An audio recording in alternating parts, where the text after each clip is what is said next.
Governor ஆட்சி வரும் அப்படிங்கிறாங்க. டெல்லியில் உட்காந்துட்டு தமிழகத்தை இயக்குவாங்க அப்படின்னு சொல்கிறாங்க. அதெல்லாம் நான் நியூஸை பார்த்து தான் நானும் தெரிஞ்சுக்கிட்டேன்.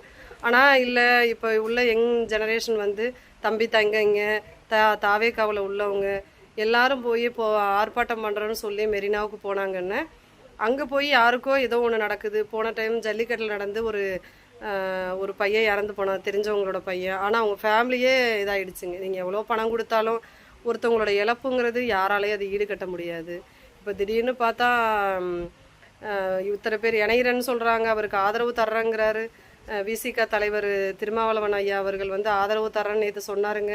6 மணிக்கு நான் நியூஸ் பார்த்துட்டு சரி சந்தோஷம், இதோட முடிஞ்சிருச்சு, ஒரு முடிவுக்கு வந்துருச்சுன்னு நாங்கள் நினச்சோம். பக்கத்தில் உள்ளவங்களாம் பேசிகிட்டு இருந்தாங்க. இன்னொருக்கா இந்த 5 நாள் நியூஸ் முன்னாடியே தான் உட்காந்துருக்கோம். ஒவ்வொருத்தரும் செல் எடுத்தாலும் நியூஸ், நைட் 2 மணி கூட நியூஸு. சரி, இந்த பிரச்சனை முடிவுக்கு வந்துருச்சு அப்படின்னு நாங்கள் நினச்சிக்கிட்டு இருக்கோம். எங்களை பொறுத்தளவும் மக்கள் எல்லாரும் டிஎம்கேவை சேர்ந்தவங்களாக இருக்கலாம், ஏடிஎம்கேவை சேர்ந்தவங்களாக இருக்கலாம், நாம் தமிழர் கட்சியை சேர்ந்தவங்களாக இருக்கலாம். ஒவ்வொருத்தரும் என்ன நினைப்பாங்க, இந்த ஒரு பிரச்சனை முடிஞ்சு தமிழகம் நல்ல ஒரு நிலைமைக்கு வரட்டும், இவங்களுக்கு ஒரு வாய்ப்பு கொடுத்துருக்கோம், சரி இவங்களும் ஆட்சி செய்யட்டுமே, உங்களை நீங்கள் எதிர்கட்சியாக இருக்கீங்க, நீங்கள் அவங்க தப்பு செஞ்சால் நீங்கள் தட்டி கேட்கலாம், அதை வந்து நீங்கள் நிராகரிக்கலாம், அவங்க நல்லது செய்யும்போது ஆதரிக்கலாம். அதுக்கு தானே உங்களே நாங்கள் செலக்ட் பண்ணி வச்சுருக்கோம். இல்லை ஏடிஎம்காவாக இருக்கட்டும், அமமுக கட்சியாக இருக்கட்டும், எல்லாருக்கும் வந்து அவங்க அந்தந்த மக்கள் வந்து ஓட்டு போட்டிருக்காங்கல்ல. எங்களை நினச்சி பாருங்களேன், ஏதோ ஒரு குடும்பத்தில் உள்ள ஒரு நபரை இழந்தா அவங்க குடும்பம் என்ன பாடுபடும், அதை கொஞ்சம் நினச்சி பார்க்குறீங்களா? இது வந்து கவர்னர் ஆட்சிக்கு போனால் அவங்க தான் இயக்குவாங்க அப்படின்றாங்க, என்னென்னமோ சொல்கிறாங்க. தமிழ்நாட்டோட என்ன சொல்கிறது, அமைதியே போயிடுமே.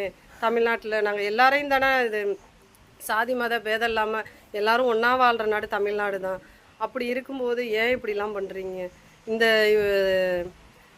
தாவேகா தலைவர் விஜயண்ணா அவர்கள் வந்து சீக்கிரத்தில் பதவியேற்று ஒரு இதில் நல்லபடியாக உட்காந்து எங்களுக்கு நல்லது செய்யட்டும், தமிழக மக்களுக்காக எங்களுக்கு நல்லது செய்யட்டும். முதல்ல அவங்களுக்கு சிஎம் பதவியில் உட்கார வைங்க. அவங்க வந்து நல்லவங்களா கெட்டவங்களான்றது அவங்க ஆட்சி செய்யும் போது தானே தெரியும். வர்றதுக்கு முன்னாடியே ஒருத்தவங்களை தவறானவங்கன்னு நீங்கள் எப்படி சொல்ல முடியும்? உங்களையும் நம்பி நாங்கள் சீட்டு கொடுத்து நாங்களும் உட்கார வச்சோம்ல. நீங்கள் வந்து அரசியலில் உள்ளவங்க யாருமே வந்து எதையுமே சாப்பிடாம தான் நாங்கள் வந்திருக்கோம் அப்படின்லாம் சொல்ல முடியாது. எல்லாருமே வந்து 100 ரூபா வந்தால் 90 ரூபா சாப்பிட்டு தான் 10 ரூபா தான் எங்களுக்கு தர்றீங்க. அதுவும் தெரிஞ்சு தான் நாங்கள் உங்களை ஏற்றுக்கிட்டோம். இல்லை நீங்கள் வந்து ஓட்டு கேட்கும்போது என்னென்னமோ சொல்கிறீங்க, எல்லாத்தையும் நிறைவேற்றலை.